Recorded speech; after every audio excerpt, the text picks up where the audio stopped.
Hi everyone, it's me Darlene. I am sitting here playing with fabric scraps, strips to be exact.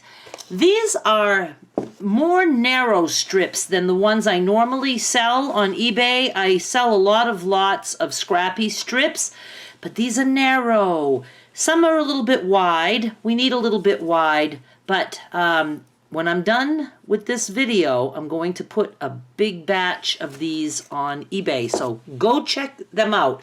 If you like what I do today, you might want to grab some of these narrow Scrappy strips so you can have a wide variety of prints. Now I will say some of these are not the full width of the fabric because some, this is the very end of a bolt most of the time, or whatever I'm cutting, and sometimes they taper down to like next to nothing, and then I just cut that part off. I wanted to make 3.5 inch squares. I have some practice pieces. I haven't trimmed them to 3.5 inches yet, but I want to explain to you what you need to do if you're making certain size blocks using strips. The most important thing is you would like, well, let me show you one of these. You would like, it's not trimmed yet, you want the outer pieces to be wide enough and have them still fall like within the 3.5 inch area, so that if you have to trim, you're not trimming like right on a very narrow piece of fabric. So I played with this a little bit, and it seems like my 3.5 inch squares, I'll be able to trim this, take like 4 in the center and then 2 wider on each side.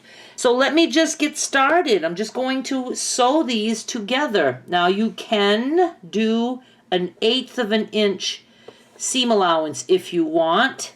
And I like to put my top strip, a little bit to the left of the edge so I can make sure that I'm catching the bottom strip too, because I can see it. Now I will send 2 more through. And you can see I haven't trimmed these at all. And let's send these 2 through.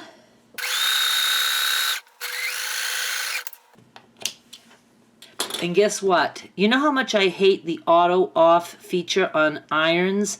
My iron is permanently stuck at auto off. No matter what I do, turn it off, unplug it, other outlet, whatever, it only gets lukewarm now. I am so sad.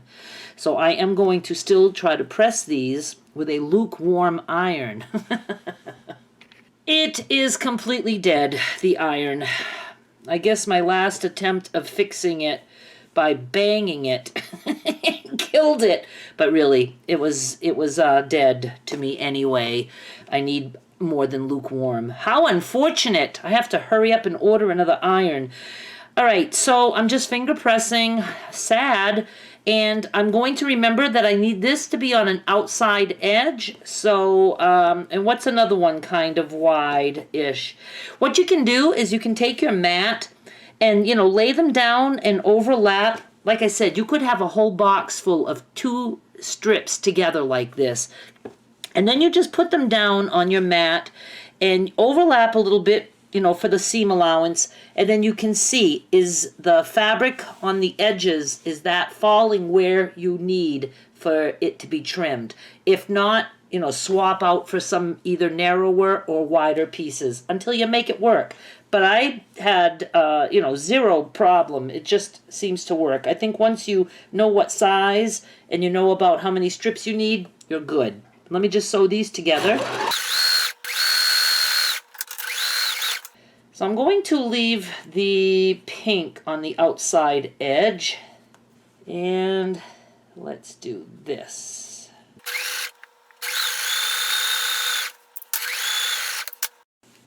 And that's it. So I have 4 made, and you can see that on this one, I even used a very narrow strip. You know how much I love that. The strip itself was narrow. I did about an 1/8 of an inch seam allowance, and I just love it when it's like that. See, these, I at least had a lukewarm oven. So I'm just going to do the best that I can to, I don't know how else to press these. I could go heat up a brick, I guess. And I will trim them, and then I'll be right back. This would have been much easier if I could have pressed these nice and flat. But look, I really like them very much. I like this size, 3.5. And if you have, strips like this, maybe you're going to bid on the ones that I have on eBay, feel free to, cut them. And then, like, see how this one goes very narrow? If I catch that, I would trim that off and just give this part. But, you can always keep the wider parts for the outside edges. And then if they do go down, you do want some narrow. That's the beauty of these blocks. Anyway, you can just whip these up in no time. So here are some options.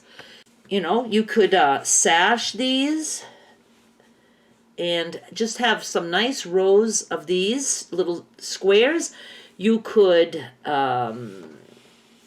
do 4 patches, and you could make some horizontal, some vertical.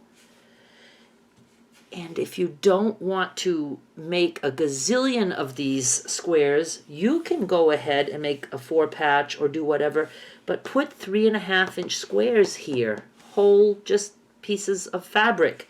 So it gives you a chance to show off your crumb quilting skills, because that's basically what this is, only we're just making strip sets.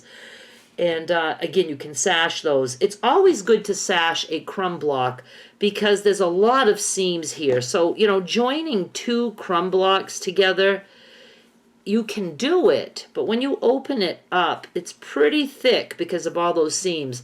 And you could, actually sash these using, well, I wouldn't want the same print there, but you get my drift, using these strips. You could go around the entire block with 1 color, or you could make it scrappy and do 4 different things and just play with it. But, and you can make whatever size you want. Like, let's say you have some 5-inch squares from a charm pack or from me or whatever. Then you could make some strip sets like this, little blocks, 5 inches, and you could do the same thing. You could make it scrappy, and it could be like a checkerboard, just a 5-inch square, and then one of these little strip sets, 5-inch square strip set.